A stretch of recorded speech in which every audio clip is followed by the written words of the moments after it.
A editora Abril resolveu publicar entre 1986 e 1988 os quadrinhos do He-Man. Devido ao sucesso do personagem na TV, as 12 primeiras edições reprisaram os episódios do desenho animado.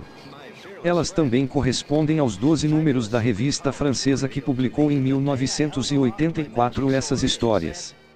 A editora Euredif foi responsável por publicar as aventuras do herói na França. Vamos falar um pouco sobre a versão publicada no Brasil.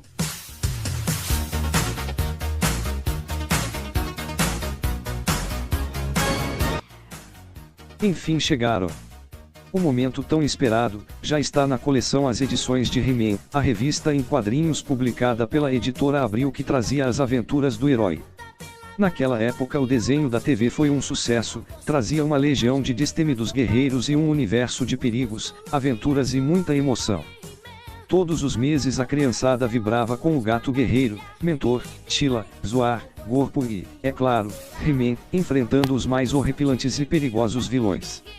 Não tinha como perder nenhum lance dessa incrível animação e suas emocionantes batalhas do bem contra o mal.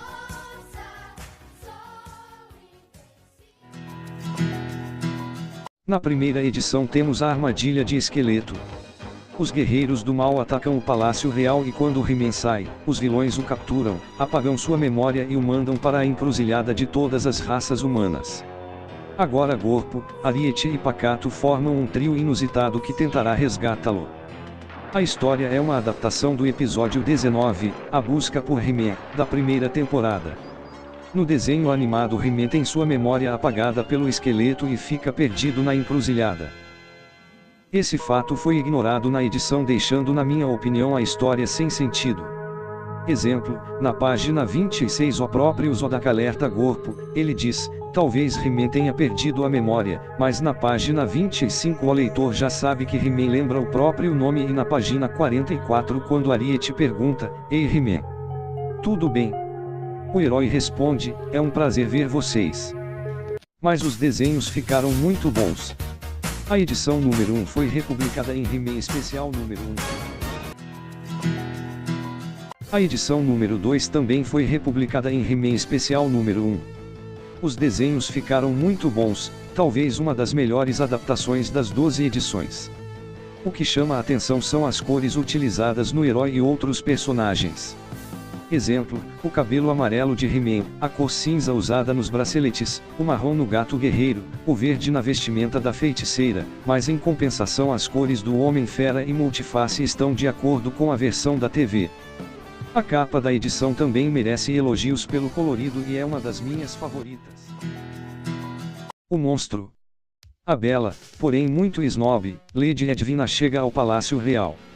Sua chegada leva Gorpo a procurar seu medalhão mágico, enquanto Esqueleto e Maligna tomam o trono de Eternia.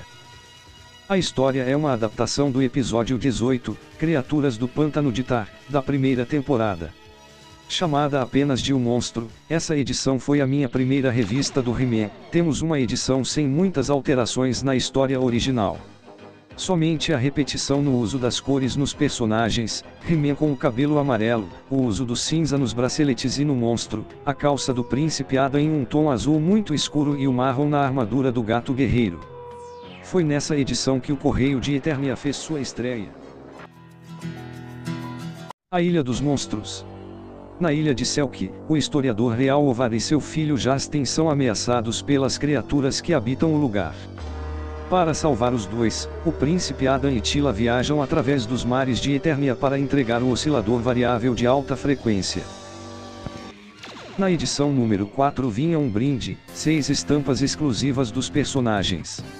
O colecionador anterior enviou junto com a revista esse material. Foi muita gentileza, agradeço. A história é uma adaptação do episódio 32, A Busca pelo VAF, da primeira temporada.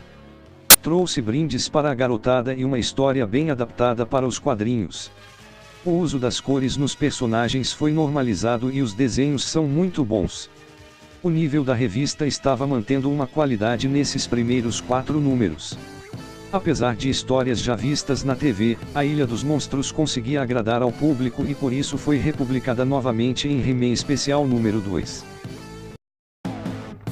Esse item foi enviado pelo amigo Wilson dos Santos. Ela chegou muito bem. Dá para notar que tem um detalhezinho na capa, mas mesmo assim, He-Man especial número 2 é um item muito difícil de encontrar hoje em dia. Então, agradeço pelo envio.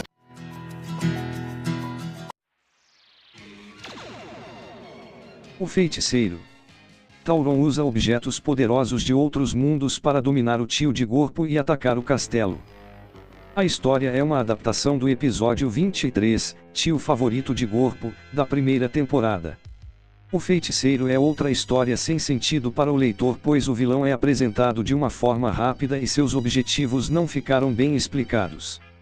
Na página 4 ele diz: "Serei o senhor do tempo e do espaço, pelos poderes do fogo misterioso, que nasça o instrumento do meu reino." Nesse momento ele cria uma arma poderosa, capaz de criar problemas para os heróis, mas do nada ele decide trazer o tio de Gorpo.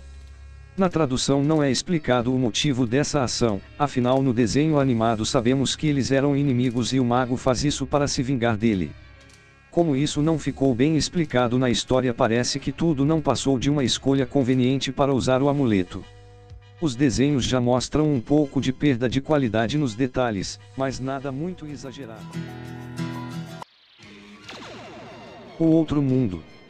Cansado de seus próprios truques, Gorpo xereta o livro de magia da feiticeira e acidentalmente invoca o demônio Daimar, mas sua presença faz a dimensão escura afetar a vida no reino.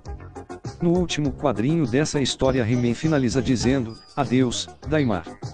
E mais uma vez, obrigado. Como assim? Na TV, Daimar é um demônio que foi trazido por acidente para a dimensão do herói. No quadrinho, Gorpo decide usar sua magia para Daimar vir brincar com ele. O ser chega filhote e depois passa por uma mudança virando um terrível monstro. Esqueleto se aproxima para aproveitar a situação. O poder do demônio é superior ao do vilão e nem mesmo He-Man é capaz de derrotá-lo. A história termina com Gorpo ajudando o demônio a se libertar de uma armadilha e em gratidão ele ajuda os heróis. O desenho animado trabalhou melhor a relação de amizade entre Gorpo e Daimar.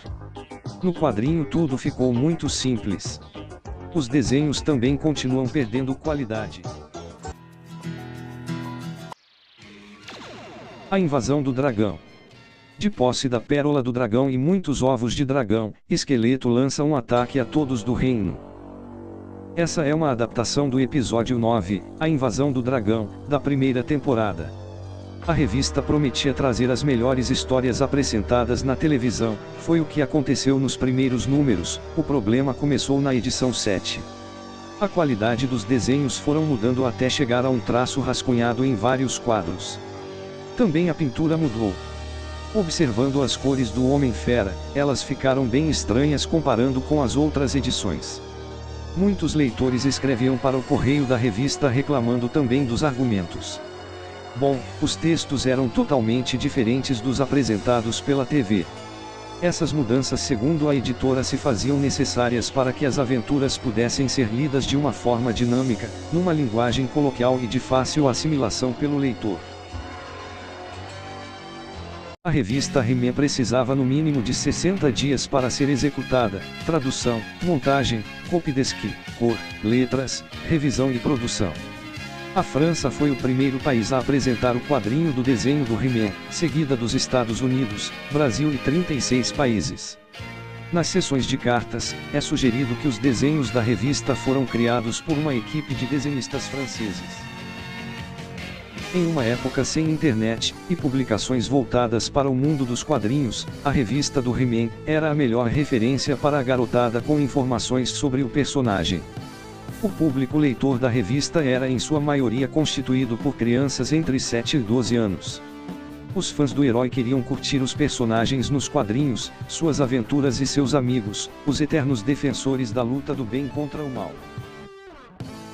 A fase francesa das publicações do He-Man no Brasil encerrou com A Princesa Misteriosa, edição 11, e O Retorno do Rei, edição 12, adaptação do episódio 31, Um Conto de Duas Cidades, da primeira temporada. A editora já vinha avisando novidades para a revista, os leitores queriam histórias inéditas do personagem e a solução encontrada foi publicar material produzido pela Marvel e também criar histórias com a colaboração de artistas brasileiros. Apesar das 12 primeiras edições terem sido histórias da TV, essas edições apresentaram um He-Man mais fiel ao desenho animado. É verdade, ocorreram vários erros nos argumentos e desenhos, mas o personagem conseguiu emplacar e formar um público, para poder dar continuidade a uma nova fase de histórias.